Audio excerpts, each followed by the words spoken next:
नमस्कार दोस्तों, आज हम आ चुके हैं सक्सेस स्टडी सेंटर पर। जो आज हम बाल विकास एवं शिक्षा शास्त्र के महत्वपूर्ण प्रश्नों को लेकर आए हैं, जो आपके C TET, UP TET and other examination में आपका सहयोग करेंगे। तो इसी तरह हम आगे बढ़ते हैं और चलते हैं अपने पहले प्रश्न की ओर।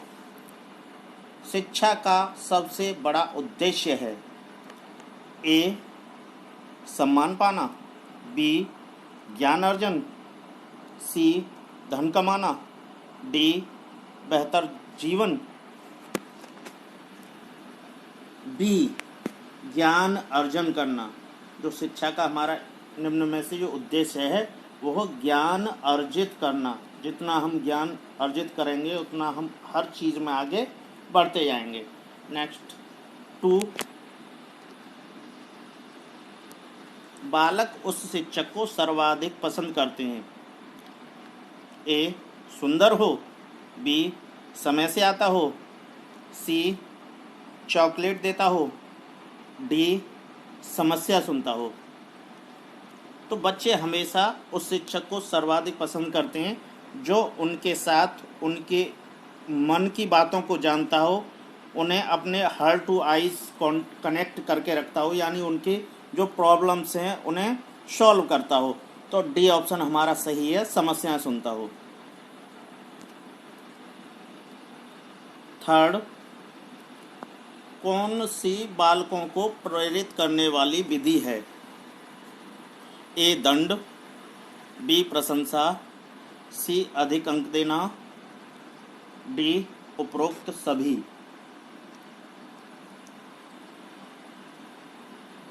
तो बी प्रशंसा। बच्चों को प्रशंसा बहुत अच्छी लगती है और ये हमारी सबसे अधिक जो हम बच्चे प्रेरित होते हैं वो हमारे प्रशंसा से होते हैं। क्वेश्चन नंबर 4, प्राथमिक शिक्षा को निःशुल्क अनिवार्य बनाने का प्रावधान है। A act 33, B act 42, C act 44, D act 45। तो प्राथमिक शिक्षा को निःशुल्क एवं अनिवार्य बनाने का जो प्रावधान है वो एक्ट हमारे 45 में दिया गया है। तो हमारा डी ऑप्शन सही है। 5, बालक के विकास की किस अवस्था में इलेक्ट्रा एवं ओडियस ग्रंथि का विकास प्रारंभ होता है? ए बाल्यावस्था, बी किशोरावस्था, सी शैशवावस्था, डी प्रौढ़ावस्था। तो इलेक्ट्रा एवं ओडियस जो ग्रंथि का जो विकास होता है, सी हमारा शैशवावस्था में होता है। यहाँ जो भ्रम की स्थितियाँ होती हैं उसमें ये ग्रंथियों का तब विकास होता है, उसमें भ्रम की स्थितियाँ पैदा हो जाती हैं। तो हमारा सी सही है, शैशवावस्था। 6,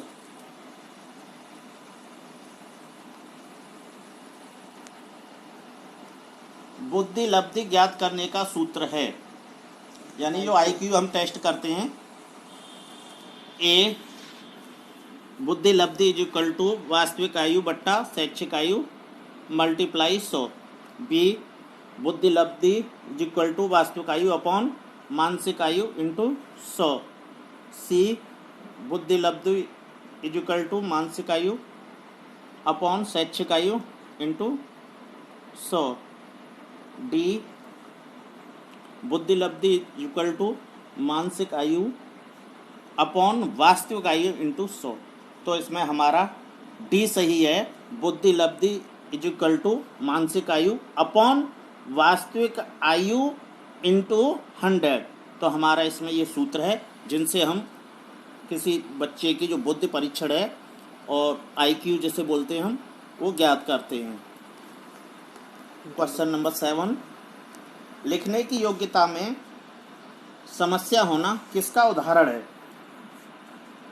ए डिसलेक्सिया, बी डिस्कैल्कुलिया, सी डिस्ग्राफिया और डी डिस्प्रैक्सिया। तो लिखने संबंधी जो भी समस्याएं आती हैं वो हमारे सी डिस्ग्राफिया में आती हैं। तो हमारा आंसर सी सही है, डिस्ग्राफिया। 8, अधिगम में आकलन आवश्यक होता है? ए प्रेरणा के लिए, बी अच्छे अंकों के लिए, सी परीक्षण के लिए, डी भिन्नता और श्रेणी के उद्देश्य प्रोत्साहन के लिए। तो अधिगम का जो आकलन किया जाता है वो प्रेरणा के लिए किया जाता है, अच्छे से अच्छे हम प्रेरणा बच्चों को आगे प्रेरणा दे सकें। तो हमारा ए सही है, ए आंसर राइट हमारा प्रेरणा के लिए। 9th,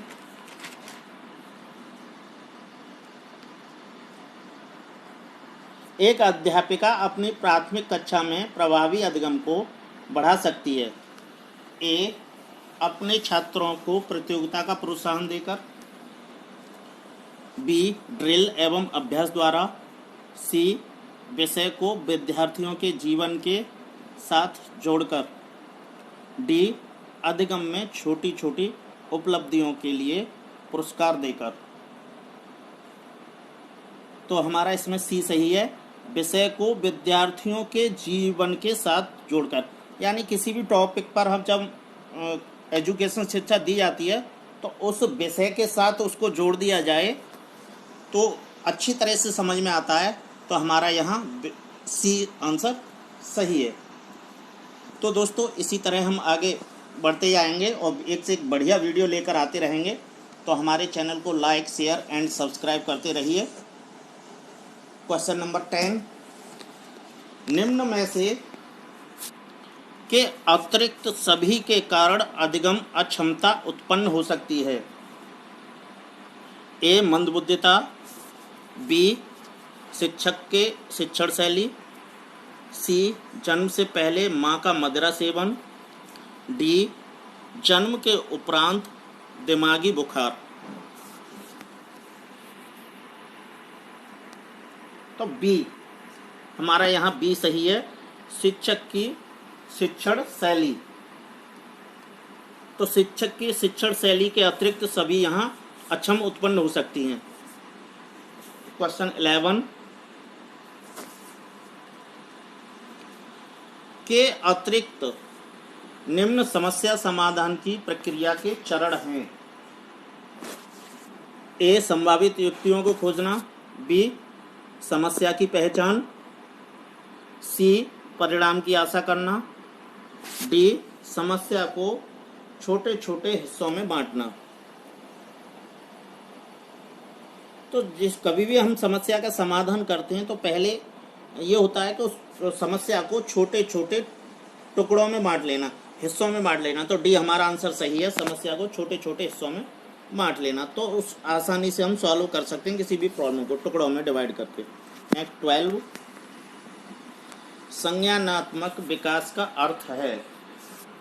ए अभियोग्यता का विकास, बी बच्चे का विकास, सी व्यक्तिगत विकास, डी शारीरिक कौशल का विकास।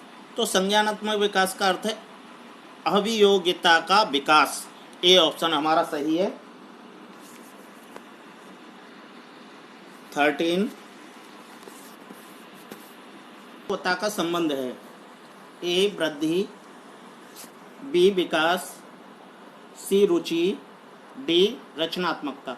परिपक्वता यानी किसी चीज़ में हम परिपक्व होना का जो संबंध है मीन्स है यानी विकास। जब विकास होता है तो हम पूरे परिपक्व हो जाते हैं। तो हमारा B option is right. Question number 14, वंशानुक्रम का नियम नहीं है? ए भिन्नता का नियम, बी विकास का नियम, सी समानता का नियम, डी अभिप्रेरणा का नियम। तो वंशानुक्रम का जो नियम नहीं है, भिन्नता का नियम है, विकास का नियम है, समानता का, तो अभिप्रेरणा का नियम हमारा नहीं है। डी आंसर हमारा सही है, अभिप्रेरणा का नियम हमारा वंशानुक्रम का नियम नहीं है। क्वेश्चन 15,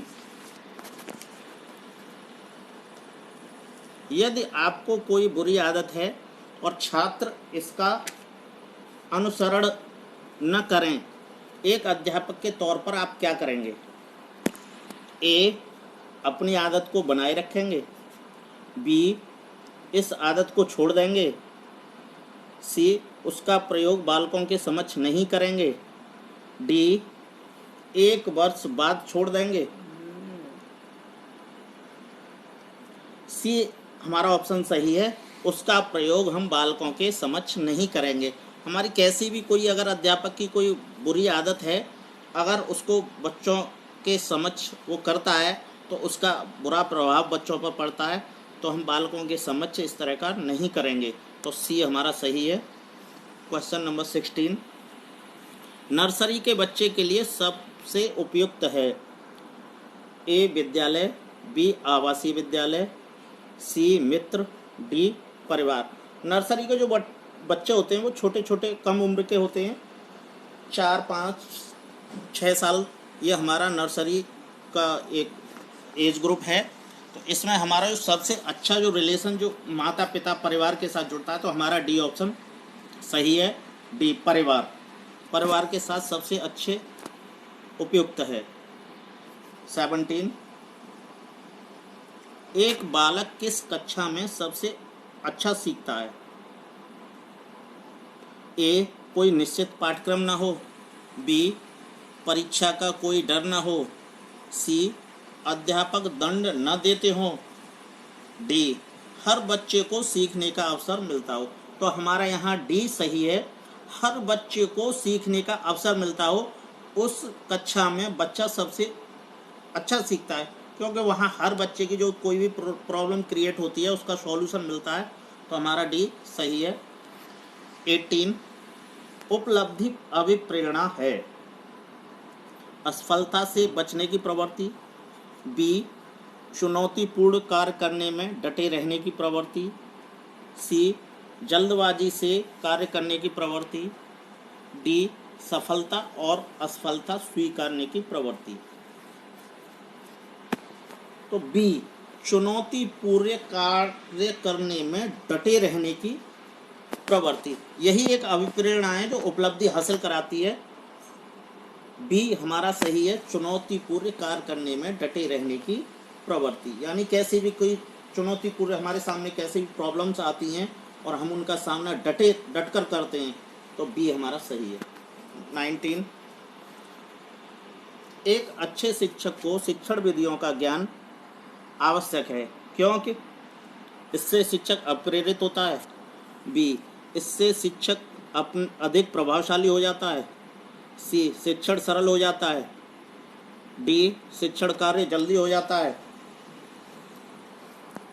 बी हमारा सही है, इससे शिक्षक अधिक प्रभावशाली हो जाता है।